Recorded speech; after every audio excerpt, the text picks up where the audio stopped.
Good afternoon. I'm Steve Rehorst, one of the public information officers with the Watertown Area Task Force. We have a couple speakers today. First, we'll have Mayor Karen with a community update, followed by Prairie Lakes Healthcare System Infection Control Nurse Shannon Britt. After her, we'll have the Cottington County Treasurer Carol Maloney, and then we'll have Lewis Canfield with the Watertown Boys and Girls Club, followed up by the Human Service Agency CEO Carrie Johnston. So up first is Mayor Karen with the community update. Thank you. Good afternoon. Today is Tuesday, May 12th, 2020.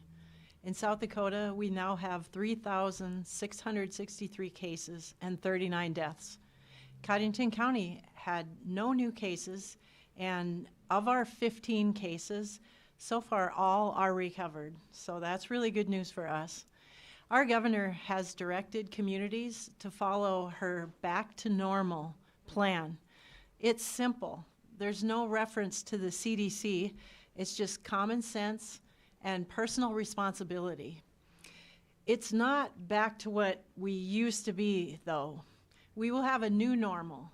And if we all follow the plan by practicing good hygiene and reasonable social distance, we will be able to handle the cases that will undoubtedly come our way. So with this in mind, the Park Board held a special meeting. Playgrounds are now open. The CDC guidelines say that people should not use playgrounds. In South Dakota, this is a matter of personal responsibility. We're not going to legislate you from using the playgrounds. If you use or allow a child to use playground equipment, it's your responsibility to see that the proper precautions are used. The Park Board made numerous other recommendations at their meeting last night regarding bathrooms, rental buildings, and ball complexes. Those will all be considered by the City Council this coming Monday night. Now I would like to introduce Shannon Britt.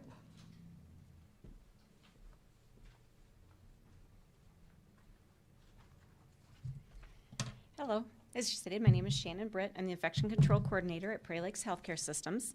I was asked to talk a bit about the masking that we'd like you to do in public places, and some things as we're going out and about in our community to help avoid the spread. Thank goodness we haven't seen cases increase in Cottington County, but I know I've been hearing that there's a lot of people visiting our community for shopping, and parking lots are full, and sometimes in the stores we're not seeing as many people masking, and that's a personal thing to me, as I've asked to have people mask.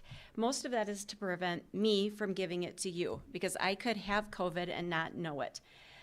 They've even brought out new guidelines from CDC about possible symptoms of COVID. So besides the cough or shortness of breath, you may experience fever, chills, repeated shaking with chills, muscle pain, headache, sore throat, and a new loss of taste or smell.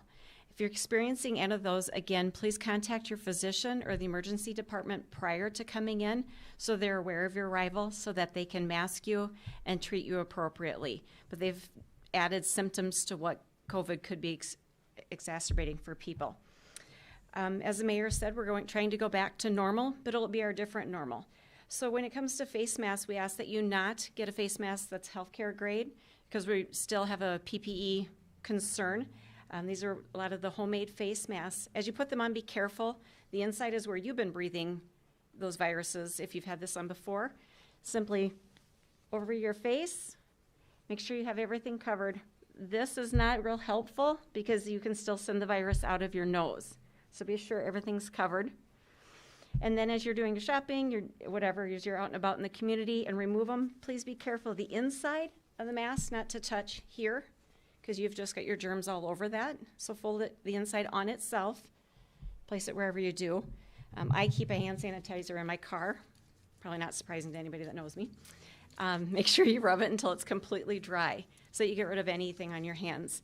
I've also done that when I've left the store if I've run in without a mask, keeping in mind I'm keeping my 6-foot social distancing for less than 5 minutes, but I hand sanitize in case there was something on my cart or the packaging that I've had.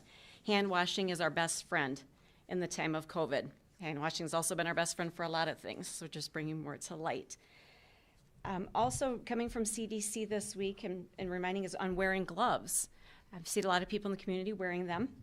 Still at this time, gloves are encouraged for cleaning and disinfecting to keep you safe. But gloves are not needed in instances such as using a shopping cart or using an ATM. They might give people false reassurance that they're actually protecting them, and then you go on touching everything with your gloves, and they're now just a covering to your skin. So when you remove your gloves, you need to wash your hands. So it's just best as you can leave the gloves aside, go about doing what you're doing, and then wash your hands with hand sanitizer or soap and water when you're finished going to an ATM, using your debit card, shopping, handling your mail. Also, for people, there's been some new guidelines that were released by CDC on when you can come out of isolation. It had been 10 days after onset of symptoms or diagnosis. It is now 10 days is the minimum. And also that we need to have at least 3 days without a fever, without taking any medications to reduce your fever, as well as an improvement of your shortness of breath, of your cough, or any of those other symptoms that we discussed, is that they had the headache, or you may have lost your sense of taste and smell, as those have improved. But a minimum of 10 days in isolation will happen for someone with COVID. And that's when we're finding them out for shedding of the virus. As Mayor said too, we need to be smart, make good decisions as we go back to our new normal. I know it's getting nice out. Hopefully the cold spell has snapped on us and I don't have to tuck my plants in at night anymore. Please be responsible in the masking. We can still see our friends, invite them over, sit out on your driveway with distance between you. It's nice to see each other, but we need to be responsible with our social distancing. For our farmers that go out in the field, it is hard to wash your hands, and the hand sanitizer is awful when you have dirt on your hands. So bring a jug of water with you. Take a hand soap with you, wash your hands, and can use that jug of water to clean your hands. Also, we've been in experience of if you lose someone or you haven't seen someone, you want to give them a quick hug, make it quick and back up. It's less than 6 feet for 5 minutes, so keep the close contacts at a minimum. Thank you, and now we have Carol.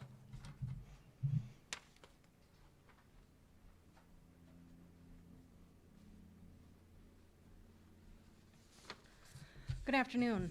My name is Carol Maloney, and I'm the Coddington County Treasurer here in Watertown.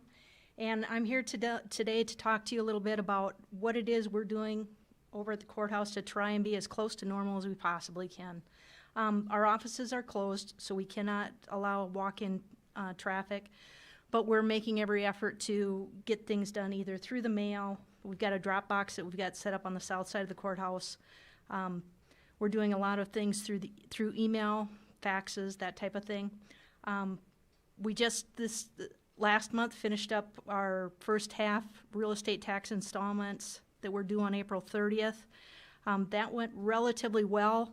What we are finding right now is that people were so busy and so caught up with everything that's been going on, a lot of them have forgotten the deadline. So what we're asking them to do is either give our office a call at either 882-6285 or at 882-5210, and we'll be able to give them some payoff amounts because there is interest for the month of May started on the 1st of the month. So if they can't get to our office, they can either email me at treasurer@coddington.org, or they can go to the county's website at www.coddington.org. And on our main page, there are different things that you can do online or by mail. If you click on that first link on that page, you can, it will tell you about paying property taxes online. If you click on that link, we have a software company that is basically providing everybody with their tax information. If you go there and you type in your record numbers, you'd be able to pull up a listing and see what your first half installment is going to be, including the interest. A lot of what we're doing right now is motor vehicle titling and registering. All the registering is still done the same as it always was before. You can submit your renewal cards and your check payments, send them in the mail, put them in the drop box. We'll process them as soon as possible. Where we are running into something where people are used to coming into the office and they can't right now is titling of new vehicles. If they have purchased something from a dealership, they can give us a call and we can sort of walk them through it, figure out what their fees are, they can drop off their payments, and we'll try to expedite things as best we can. For those that are private party purchases, what we're asking them to do is snap some pictures of the title documents that they have, and then we will put together some applications, come up with some fees, and we'll try to make it as easy as we can that way as well. Some of the things that we're getting a lot of questions about are, well, my tag's expired in March, what do I do? As a result of the governor's order, what they're looking at is as long as the governor's order stays in place, they're not going to be having an issue with the fact that your tag's expired in March. What they're going to do is give you 60 days after the governor rescinds that order, that in that 60-day window, you'll need to make sure that you come in, get your titling done, get your renewals done. But we're still open for business. We're still taking care of people. If you want to just do it the old-fashioned way, online, Dropbox, we can take care of you. One thing I do want to make sure I mention is, with that Dropbox, the auditor's office is currently conducting the primary election. What they want everyone to know is that they are accepting ballot requests and ballots, either through mail or in that Dropbox.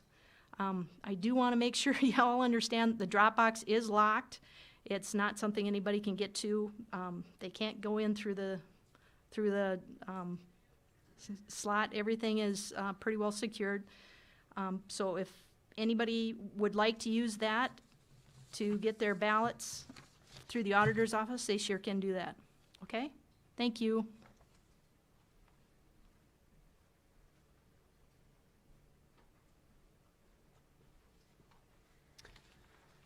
Good afternoon. I'm Lewis Canfield, Director of Operations with the Boys and Girls Club of Watertown. Obviously, safety is our number one priority. We've been closely monitoring the evolving COVID-19 situation. We have hopes to open to a new normal as soon as we can, but before we can do that, the club wants to ensure that we have all the appropriate safety measures and operational phases in place. We're working to be as flexible and responsive as possible to the community needs during this pandemic. Starting this week, on Monday, our first phase of service did begin providing childcare for healthcare and emergency workers only. The hours of operation for that program are Monday through Friday, 5:45 a.m. until 6 o'clock p.m. This service is provided to youth that are in kindergarten through 6th grade. Things have changed dramatically. We do health screenings for youth and staff, additional temperature checks throughout the day. The ratios are not what we're accustomed to. We're doing an 8-to-2 ratio, 8 youth to 2 staff currently, leading a very structured plan throughout the day. Of course, heightened sanitation procedures are taking place throughout the day as well. It's a very non-traditional Boys and Girls Club program. It's very structured. It's not a drop-in facility that we're accustomed to or our community is accustomed to, at least not at this time. Right now we're asking that those enrolled are providing weekly schedules that are required in advance. If anyone is interested in learning more about this, we just ask that you give us a call at 886-6666. Upcoming is something we're quite excited about, something that's new for us, and that is a summer food service program. The school district's been doing a wonderful job taking care of all the kids, providing a lunch and a breakfast for the following morning. We would like to take over once school lets out. So our plan is on May 26th, Tuesday, the club will offer a summer food service program for all youth ages 1 to 18 years. This is free for everybody, and we'll provide, similar to what the school is doing, we'll provide a lunch and then a breakfast for the following day. Serving times will be from 11 o'clock a.m. to 1 o'clock p.m. every Monday through Friday. It'll be a no-contact method. You'll simply pull up to the Boys and Girls Club. We'll radio your needs, and we'll bring out the meals for you. Again, it doesn't matter on whether you're a Boys and Girls Club member at all. If you can get to our facility and you are between the ages of 1 to 18 years old, we will provide a meal. Youth do not need to be present at the time. So just, again, someone needs to get there and pick it up, and we look forward to serving that program. In addition to these programs, we want to remind everyone that we're still offering some fun virtual programs for kids and families. The best way to do that is to jump on Facebook. check out our Facebook page specifically for this program. It's called Boys and Girls Club of Watertown -at home. We provide daily activity ideas, physical fitness challenges, reading time, communication, interaction with the kids. We're still providing homework assistance Monday through Thursday, 3:30 to 5:30 p.m.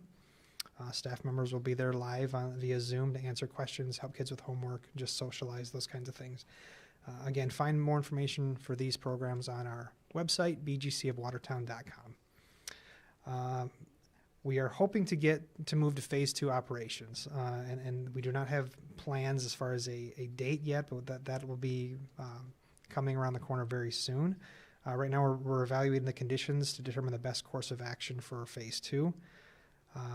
At this point, we speculate the plans for phase 2 will be to open the main club site in early summer with a very limited scope of services, following gathering and social distancing guidelines. It's going to include a reduction of the usual numbers of youth we serve in the facility at one time. Staff and board members are working diligently to create and implement new standards and policies and procedures based on health guidelines, the CDC, and the Public Health Department. When we do reopen, staff and volunteers will have peace of mind knowing that we are safe and protected as best as we can be. Additional updates, we ask you to check out our website or follow our Facebook page to check for miscellaneous updates as they're available. Finally, while our services delivery model has changed, supporting families will continue, and now more than ever, the community needs the organization, like the Boys and Girls Club, to provide stability during these unstable times. We do appreciate the support we've received from everybody, and hope to continue to receive. And again, we'll update you as soon as we make some decisions on our summer programs. Thank you.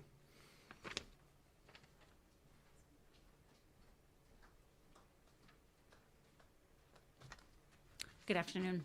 My name is Carrie Johnston, and I work at the Human Service Agency. And today I've been asked to speak about something inspirational and uplifting. And given that we're living in unprecedented times, I have to admit this has been a little bit of a challenge. The last time I spoke, I talked a little bit about the grieving process and all of us are experiencing as we cope with giving up life's most memorable moments, including some of our freedoms. In the therapy world, we talk about stages of grief. We probably can each identify how we've coped with each of these in the several past weeks: denial, bargaining, anger, depression, and acceptance. These phases come and go in differing situations. Today I want to talk about the anger phase because this is so negatively impacts on our mental health. I think we are all stuck squarely in this phase. We're short with our families, we're short with people in public, we're maybe even short with ourselves. We're bored and frustrated. We've run out of things to even talk about. We're confused about what's going on and where this is going to end, and it makes us quite irritable. The thing about anger is we usually want to do something with it. It's hard on our mental health and our physical health because it produces adrenaline. And if we don't do something productive with that adrenaline, it makes us behave in ways that are not helpful. We end up taking it out on someone. We yell, we scream. Sometimes we might even hit someone. Because anger does weird things to us, and we end up wanting to make others pay for our misery, and we expect some form of satisfaction. So here we are, all stuck in this uncontrollable situation, and we find ourselves angry. And so what do we all seem to do? We turn to social media, and we vent, harshly and without a filter. We often start with our elected leaders. We unleash how angry we are at their decision making, and we pick up our phones, and behind the safety of absolutely no eye contact or accountability, we let them know how angry we are and what we think should be done. But this rarely makes us feel better. Instead, it creates bigger issues because now everyone is commenting on your angry post. It becomes a war of words between us and often total strangers about our opinions. Soon people start sharing articles or memes that provoke deeper anger and more arguments, and in the end, no one feels better and nothing changes. Instead, it makes us more angry and irritable than ever because now, not only are we stuck in this uncontrollable pandemic, we hate everyone who has disagreed with our opinion about how it should be handled. And it never impacts the decisions our elected leaders are chosen to make. Here's what I want to remind people today. Social media was originally designed for just that, being social. Use it for that. It was intended to be a platform to reconnect with old friends, share pictures of our lives, and maybe exchange ideas, but it was never intended to divide the world. Today, I would like to invite all of you to consider something. Just stop it. Stop using social media platforms to invite fights, argue back, and be the ugliest version of ourselves that we ever thought we could be. I'd like to consider a few social media pandemic tips. Number 1, consider walking away before resharing something that is controversial. Go for a walk, talk it over with a family member, take a shower. Simply burn some time before you repost something or comment on something. Perhaps by the time you return, you will feel less of an impulse to make that statement or create that argument. Number 2, if your first instinct is to hit the all caps button, think again and just don't do it. No one feels persuaded by anything written in all caps. They just feel yelled at and triggered. Number 3, ask yourself, what am I gaining by posting this? Am I helping a cause or am I creating an argument? Number 4, consider sending whatever you are about to post in a group message with like-minded friends instead of posting it for the social world to argue with you. There's a reason support groups work, because we share an opinion and we get support from like-minded individuals. I encourage you to consider venting and sharing your frustrations in this format that results in no arguments and only support. Number 5, clean up your feeds. Unfollow people who frequently post things that irritate or trigger you. You don't need to unfriend them on social media or in real life, nor do you need to dislike them or disown them. You just don't need to read their differing opinion every single hour. Unfollowing someone keeps you from responding in anger so that you have nothing later to regret. Number 6, accept that other people are doing what is best for them in a difficult time. We can argue all day long on what we think is best, health versus economy versus how we behave in public, but none of the arguing is going to change anything about the situation or the outcome. What you can do is acknowledge that you don't know what you don't know, and don't judge other people for their choices. You might not know what it's like to live with an underlying health condition, or own a business, or be close with an elderly parent you have not seen, or what it's like to send a spouse to work in an emergency room or on the front lines. Remember, when you post your article or your meme, that experience is just that, your experience and your opinion. We are all uncomfortable, bored, scared, and living in a time of uncertainty. If you want to truly make a difference, run for office. Send private emails about your ideas to elected officials that are respectful. Read reliable news outlets, stay informed, and have conversations with people you respect in a private platform. And then make the best decision for you and your family. Burn that adrenaline by walking, running, or being active. And when in doubt, be mindful that a pandemic really returns us all to kindergarten. Be kind, treat others as you would like to be treated, and wash your hands. Thank you.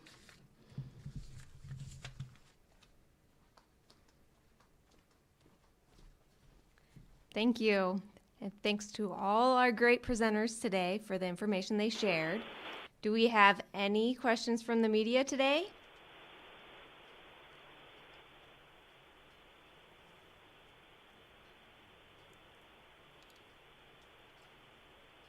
Are there no questions? All right. Well, thank you everyone for joining us. We will be back on Thursday at 3:30 o'clock. Have a great day.